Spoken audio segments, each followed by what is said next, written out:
to our President, His Excellency, Benigno Simeon Juanco Aquino III,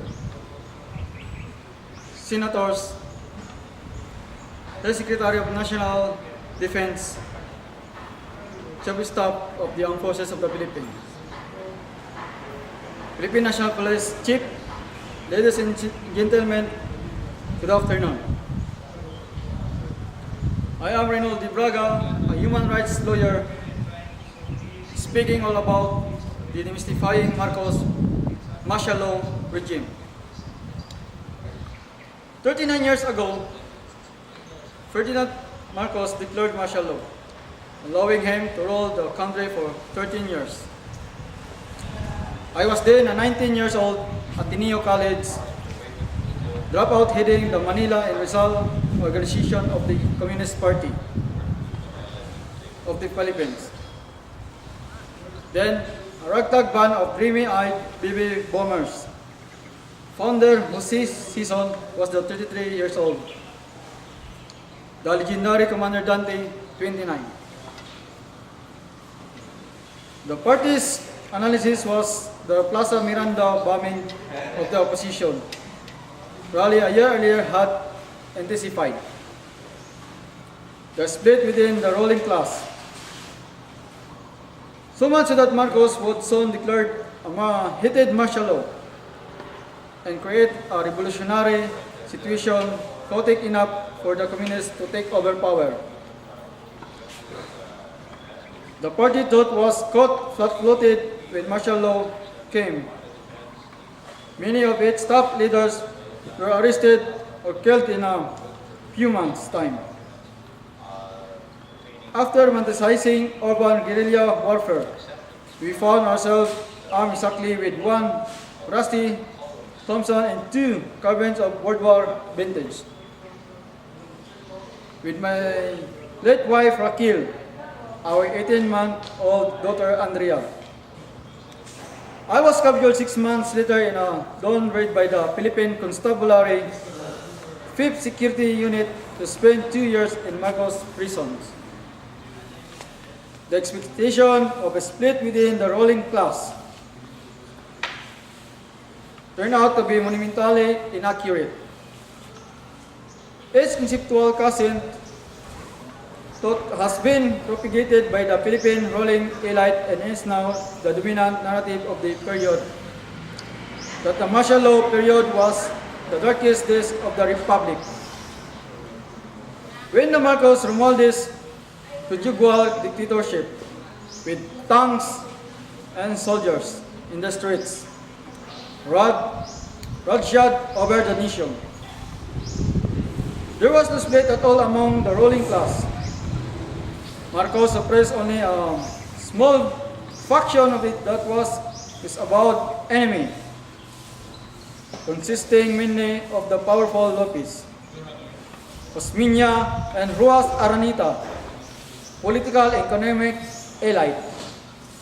Few among the elite sympathized with the Lopezes, which owned the Meralco monopoly and arrogantly wield the two deadly weapons of media. The Manila Chronicle and ABS-CBN network and political power. Fernando was Marcos' vice president. Even the big guns of the Coanco clan were Marcos' pillars of support. Ramon, who took over the American-owned telephone monopoly in 1967, and Eduardo, who bought San Miguel in 1981. Much of the Philippine elite embraced and supported Marcos. Constitutional authoritarianism for nearly a decade. Unsurprisingly, since the economy grew at a respectable average of 6% annually from 1972 to 1980. The elite jumped him only when the economy collapsed, and their wealth shrunk. First, as a result of the banking crisis of 1981, when textile tycoon D absconded on his loans And second, because of the 1983 debt default that led to economic configuration, that the GDP shrinking by unprecedented 7% annually. Vicente Paterno, Chair of the Board of Investment, then Trade and Industry Secretary and Public Works.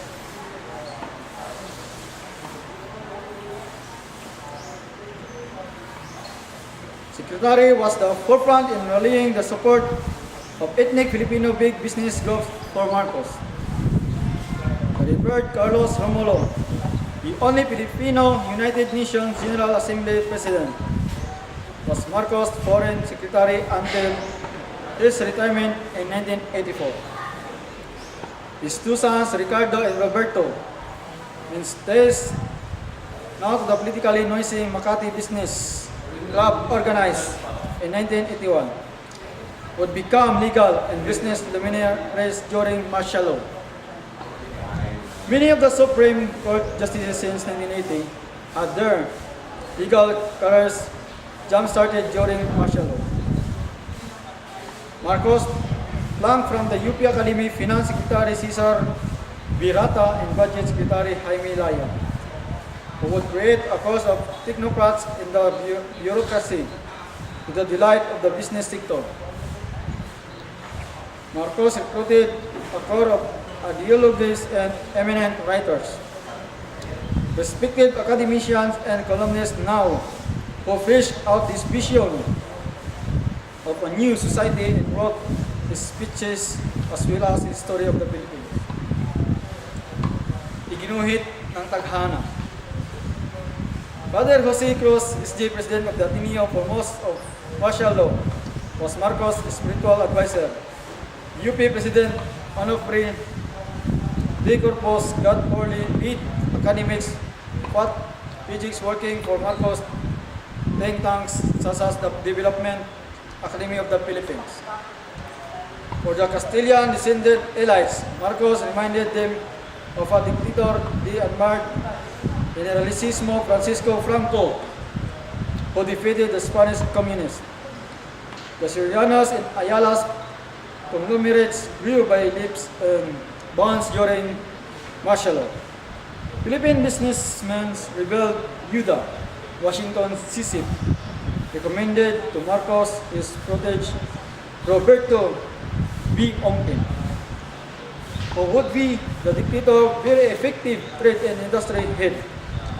It was during martial law when Sisip brainchild, the Asian Institute of Management, established in 1968, grew as a center for world-class technocrats.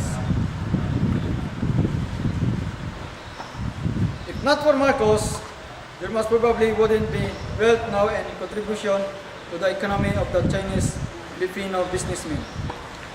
Before martial law, acquiring Filipino citizenship had required substantial bribes, political connection, and years of tedious legal procedures. Marcos' letters of instruction number 270 of 1975 changed all that. It allowed groups of ethnic Chinese to become citizens in a few months' time, simply upon the dictator's signature, empowering them to own lands and enter industries constitutionally banned to foreigners, thereby releasing their entrepreneurial agencies. It was our economic and ideological elite that embraced and supported the martial law regime. It made up its main pillar, more than the military. It was clever enough to shift its loyalties swiftly when the house of the Marcos started to fall in the 1980s. No wonder that the house is being easily rebuilt. That is even talk that Ferdinand Jr. called in a few years time ordered his father interment at the libingan ng mga bayani. I am not a law baby but a people power baby. That there's such a thing but it doesn't make me feel greater than those who were born during the times of martial law. I feel blessed, yes, for I didn't suffer what have been suffered by the people of the generation ahead of us. During my youth, I enjoyed most beautiful products of martial law, independence and freedom on the real essence, which the generation of today still enjoy.